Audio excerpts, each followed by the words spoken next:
ng Diyos, maraming makapangyarihan sa lahat. Sa pangalan ni Jesus at sa kapangyarihan ng Banal na Espiritu, maraming salamat po sa natapos na gawain, O God. Na ikaw ang aming napapurihan. Ikaw ang aming napasalamatan, O God. Maraming salamat po sa kabutihan mo, Panginoon, sa aming buhay. Maging sa pinagdadaanan namin mga problema at pagsubok, sakit, karamdaman, nariyan ka, Panginoon! O, hallelujah!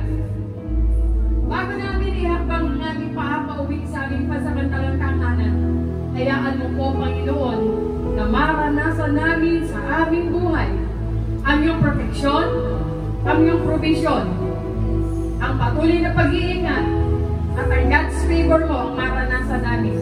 Madatnan namin sa aming pag-uwi ang aming mga kasambahay, ang aming mga mahal sa buhay na punong-puno ng biyaya at pagpapala. Salamat sa Diyos. Basbasan mo nga po kami sa pamamagitan ng Diyos Ama, Anak at Espiritu Santo. Huwag mo po kami